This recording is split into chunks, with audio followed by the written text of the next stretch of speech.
प्रतिपक्ष भूपेंद्र हुड्डा ने सरकार पर हमला बोला है। चंडीगढ़ में एक प्रेस वार्ता के दौरान भूपेंद्र हुड्डा ने सरकार पर शब्दी हमला किया है। तो सरकार से लोग विमुख हो चुके हैं, ये भूपेंद्र हुड्डा का कहना। उन्होंने कहा कि लोकसभा चुनाव में जनता का मूड दिखा, प्रदेश सरकार हर मोर्चे पर फेल हुई है। सरकार लोगों को बरगला रही है, झूठी घोषणाएं करती है प्रदेश सरकार। तो ये भूपेंद्र हुड्डा की तरफ से कहा गया। फ्रंट पे फेलियर साबित हुई, चाहे वो आपका एग्रीकल्चर सेक्टर हो।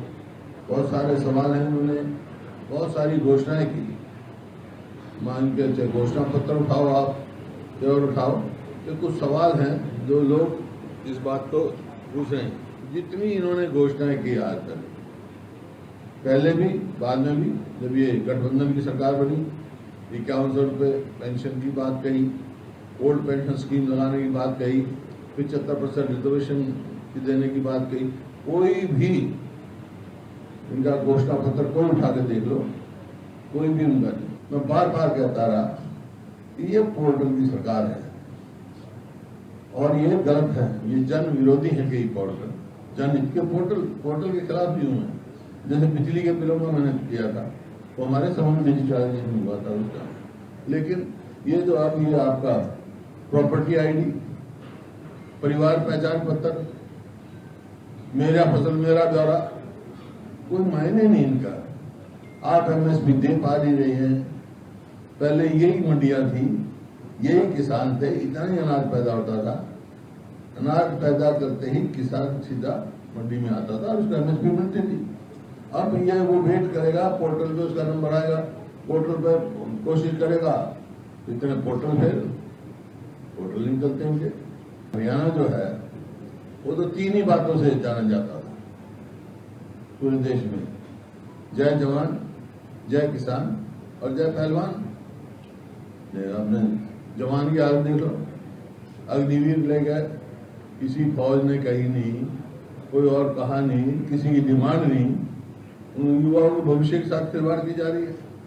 इसी प्रकार से किसान का नेता प्रतिपक्ष भूपेंद्र हुड्डा ने सरकार पर हमला बोला है। चंडीगढ़ में एक प्रेस वार्ता के दौरान भूपेंद्र हुड्डा ने सरकार पर शब्दी हमला किया है। तो सरकार से लोग विमुख हो चुके हैं, ये भूपेंद्र हुड्डा का कहना। उन्होंने कहा कि लोकसभा चुनाव में जनता का मूड दिखा, प्रदेश सरकार हर मोर्चे पर फेल हुई है। सरकार लोगों को बरगला रही है, झूठी घोषणाएं करती है प्रदेश सरकार। तो ये भूपेंद्र हुड्डा की तरफ से कहा गया। फ्रंट पे फेलियर साबित हुई, चाहे वो आपका एग्रीकल्चर सेक्टर हो। बहुत सारे सवाल हैं, उन्होंने बहुत सारी घोषणाएं की। मान के चाहे घोषणा पत्र उठाओ, आप और उठाओ, तो कुछ सवाल हैं जो लोग इस बात को पूछ रहे हैं। जितनी इन्होंने घोषणाएं की आज तक, पहले भी बाद में भी, जब ये गठबंधन की सरकार बनी, 5100 रुपये पेंशन की बात कही, ओल्ड पेंशन स्कीम लगाने की बात कही, 75% रिजर्वेशन की देने की बात कही।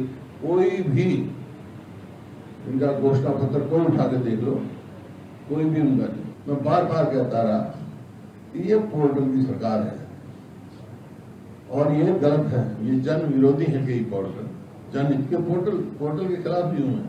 जैसे बिजली के बिलों में मैंने किया था, तो हमारे समय में डिजिटलाइजेशन हुआ था उसका।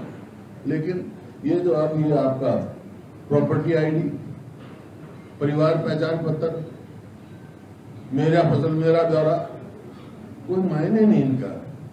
आप एमएसपी दे पा नहीं रहे हैं। पहले यही मंडियां थी, यही किसान थे, इतना ही अनाज पैदा होता था। अनाज पैदा करते ही किसान सीधा मंडी में आता था और उसको एमएसपी मिलती थी। अब ये वो वेट करेगा, पोर्टल पे उसका नंबर आएगा, पोर्टल पे कोशिश करेगा, इतने पोर्टल नहीं चलते उनके। हरियाणा जो है वो तो 3 ही बातों से जाना जाता था पूरे देश में: जय जवान, जय किसान और जय पहलवान। आपने जवान की हालत देख लो, अग्निवीर ले गए, किसी फौज ने कही नहीं, कोई और कहा नहीं, किसी की डिमांड नहीं, उन युवाओं के भविष्य के साथ खिलवाड़ की जा रही है। इसी प्रकार से किसान का